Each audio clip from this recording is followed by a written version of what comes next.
বাবারা ভাইয়েরা, একটি বিখ্যাত হাদিস হজরত মুফতি আব্দুল ওয়াহিদ সাহেব রহমতুল্লাহ আলাইহে কোন কোন কেতাবে আছে হাওয়ালা সহ ফাজাইলে ইলম ও উলামা কেতাবের মধ্যে লিপিবদ্ধ করেছেন। সেই হাদিসে প্যারে নবী সাল্লাল্লাহু আলাইহি ওয়াসাল্লাম ইরশাদ করেছেন, কোন আলেমা হও, আলেম হও, आओ मुताल्लिमा अथवा एलेम सीखने वाला हो, आओ मुस्तमिया अथवा एलेमेर कथा सुनने वाला हो, आओ मुहिब्बा अथवा एलेम वालादेरके भालोबासने वाला हो, वला तकुन खामेसा এই চার গ্রুপের বাইরে পঞ্চম গ্রুপে যাইও না, ফাতাহলে তাহলে কিন্তু হালাক হয়ে যাবে, ধ্বংস হয়ে যাবে। তো মাদ্রাসার মহব্বত, এলেমের মহব্বত, তালিব এলিমদের মহব্বত, সেই মহব্বতেই আপনারা এই শীতের উপভোগ করেও এসেছেন এবং দান খায়রাত করছেন, আজ পর্যন্ত করে এসেছেন, যে কারণে মাদ্রাসা আল্লাহর রহমতে ক্রমে ক্রমে উন্নতির দিকে এগিয়ে যাচ্ছে। কিয়ামত পর্যন্ত ইনশাআল্লাহ এটা আপনাদের জন্য সাদকায়ে জারিয়া হচ্ছে, হবে ইনশাআল্লাহ। সেই আশা রেখে, সেই ইয়াকিন দেখেই আপনারা করছেন বা আমরাও আপনাদেরকে তারগিব দিচ্ছি। বাবারা, দিনী মাদ্রাসা প্রয়োজনগুলো কি?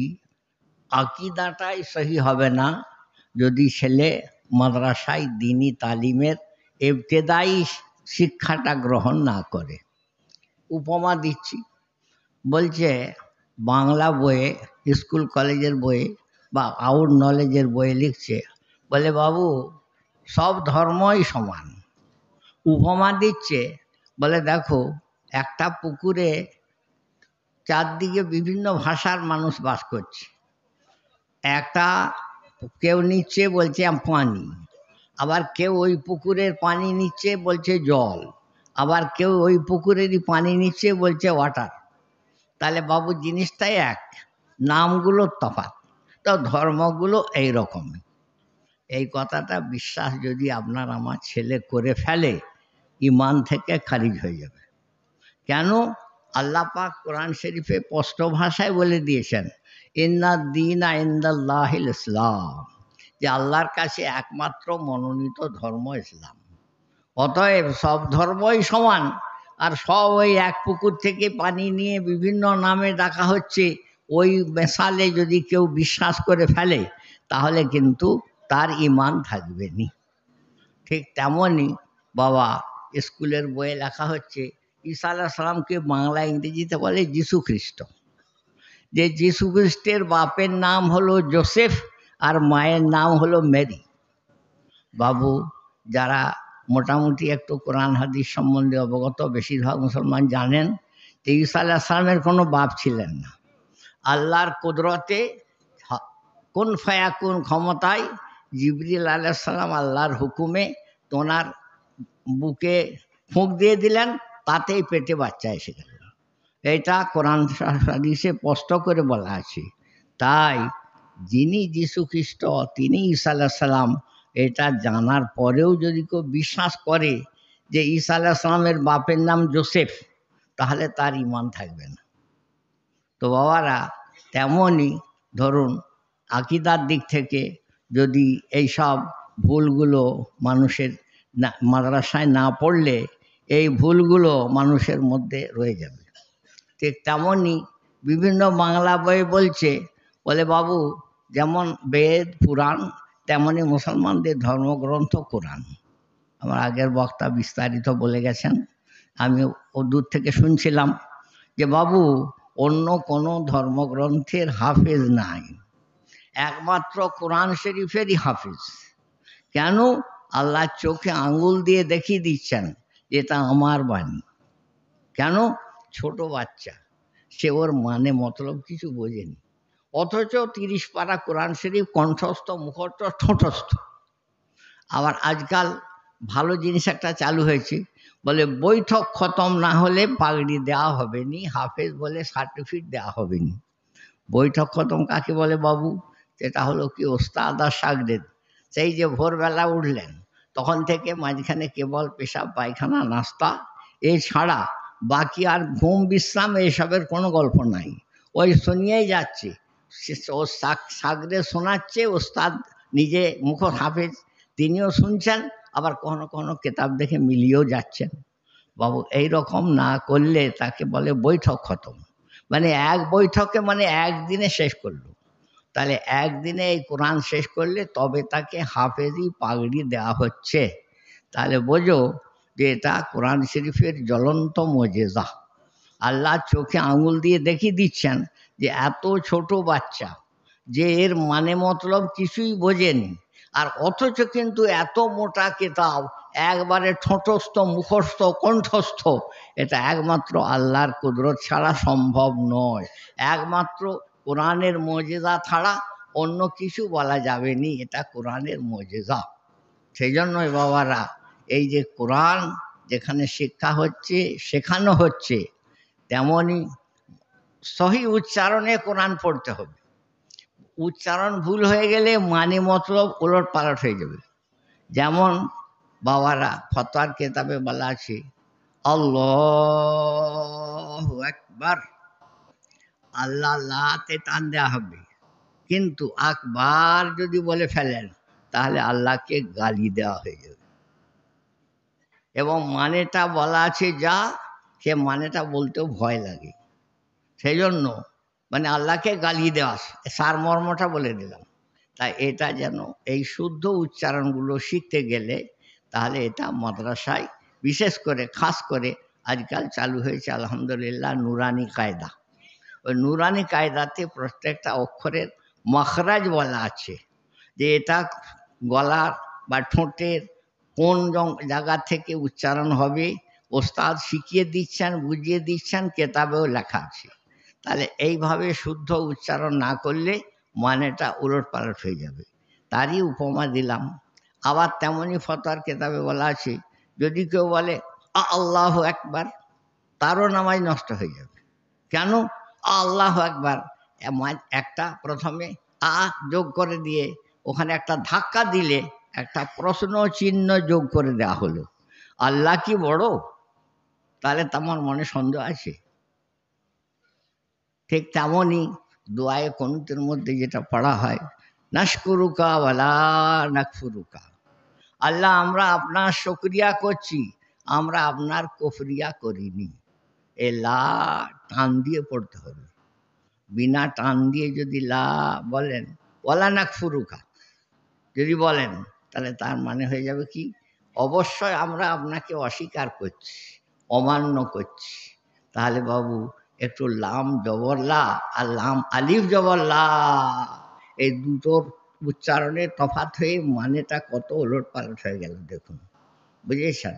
সেই জন্য এই সহি উচ্চারণে কোরআন শরীফ শিক্ষা করা এটা প্রত্যেক মুসলমানের উপর ফরজে আইন। সবাই জন্য কারি সাহেব হওয়া ফরজ নয় গো, কিন্তু সহি উচ্চারণে কোরআন শরীফ পড়তে শেখাটা কিন্তু ফরজ। এই ফরজটা আপনি পালন করতে পারবেন একমাত্র মাদ্রাসায় গেলে, অথবা মাদ্রাসা থেকে সহি উচ্চারণের ট্রেনিং প্রাপ্ত ইমাম সাহেব বা মক্তবের ওস্তাদের কাছে, না হলে নিজে নিজে করতে পারবেন নি।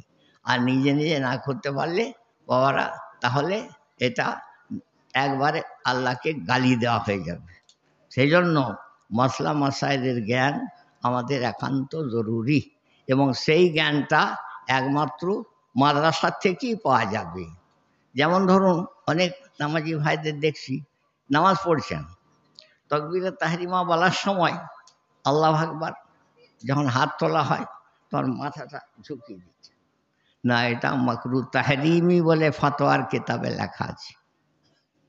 আর এটাও লেখা আছে যে মাকরু তাহরিমি সহ যেই নামাজটা পড়া হবে সেটা আবার ঘুরিয়ে পড়া প্রয়োজন। তাহলে এটা কেমন ভুল হচ্ছে দেখুন। আচ্ছা, আবার আপনি দেখছেন জামাতে নামাজ হচ্ছে, ইমাম রুকুতে চলে গেছে, আমি যদি ওনাকে রুকুতে ধরতে পারি তাহলে এই রাকাতটা আমার ধরা হলো। তা আপনি একবারে ঝুঁকে পড়েছেন, ঝুঁকে পড়ে হাতটা হাঁটুতে ঠেকিয়ে দিয়েছেন, দিয়ে তারপরে বলছেন আল্লাহু আকবার, নামাজ হবে না। কেন? দাঁড়ানো অবস্থায় তাকবীরে তাহরিমা বলাটাই হলো ফরজ, রুকু অবস্থায় না। এবারে যারা মাজুরি হালত দাঁড়াতে পারেননি, বসে নামাজ পড়েন, তাদের ব্যাপার মাজুরির জন্য আল্লাহ অনেক কিছু ছাড় দিয়েছেন। তেমনই অনেক ভাইয়েরা এতদিন ধরে নামাজ পড়ছেন, কিন্তু এই সিজদা করার সময় হাতগুলো বিছিয়ে দিচ্ছেন, এও তো মাকরু তাহরিমি।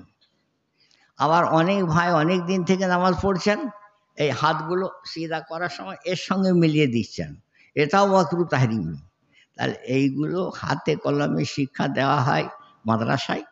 আর যদি আপনার এখন মাদ্রাসায় ভর্তি হওয়ার মতো বয়স না থাকে, তাহলে তাবলিগ জামাতে প্র্যাকটিক্যাল ট্রেনিং দেওয়া হয়।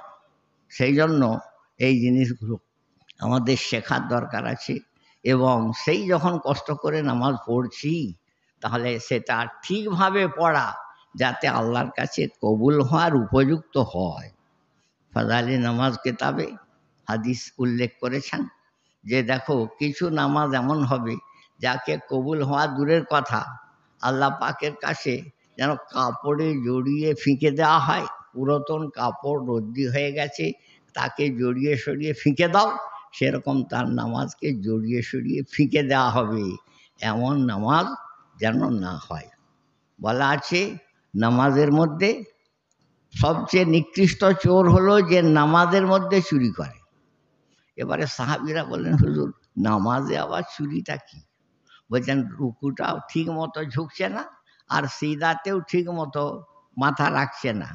মাথা ঠেকাচ্ছে তো নাক ঠেকাচ্ছে না, কপাল ঠেকাচ্ছে তো নাক ঠেকাচ্ছে না, নাক ঠেকাচ্ছে তো কপাল ঠেকাচ্ছে না। না, এগুলো নামাজের মধ্যে চুরি করা বলে গণ্য। আমাকে এক ভাই দু একদিন আগে প্রশ্ন করলেন, বলে হুজুর নামাজে নজরটা কোথায় রাখা হবে? তো আমি মিশকাত শরীফে একটি হাদিস এসেছে যে ওয়াজআল বাসারাকা হাইসু তাসজুদ, তোমার নজরটা রাখবে যেখানে তুমি সিজদা করবে। এবার হাদিসে সব কথা তো খুলে ব্যাখ্যা করে বলা থাকেনি, তাহলে আর ব্যাখ্যাকারদের ব্যাখ্যা লেখার দরকার হতো না। ওইখানে হাসিয়াতে নিচে লিখেছেন, বলে নজরটা থাকবে সিজদার জায়গায় যখন তুমি দাঁড়িয়ে থাকবে, আর যখন তুমি রুকু করবে তখন তোমার নজরটা থাকবে হয় দুই পায়ের উপর অথবা দুই পায়ের মাঝখানে, আর যখন তুমি আত্তাহিয়াত পড়বে তখন তোমার নজরটা থাকবে কোলের উপর। এবারে যখন তুমি সালাম ফেরাবে ওই জায়গায় খুঁজে দেখছি তা তো ওখানে বলা নাই। তখন আমি ফতোয়া বিভাগের ছাত্রদের বলবো, রে বাবু মিশকাতের হাসিয়াতে এইটা বলা নাই, একজন আমাকে কাল প্রশ্ন করে গেছে, তাহলে কোন কিতাবে আছে বার কর। ওরা আমাকে বার করে দিল ফতোয়া তাতার খানিয়া এবং আরও দুর্রে মুখতার, দুই কিতাব থেকে এবারত তুলে দিল যে যখন সালাম ফেরাবে তখন ডান কাঁধে প্রথম সালাম ফেরানোর সময় ডান কাঁধে নজর থাকবে, আর দ্বিতীয় সালাম ফেরানোর সময় বাম কাঁধে নজর থাকবে। সে বলল কেন? আমি যে লোকের মুখে শুনেছি যতদূর নজর যায় ততদূর পর্যন্ত, আমার ওটা ভিত্তিহীন শুনেছ। তো বাবারা, যাই হোক, এইসব মশলা মশাইলের ব্যাপারগুলো জানা যাবে একমাত্র মাদ্রাসায় এবং মাদ্রাসাওয়ালাদের কাছ থেকে।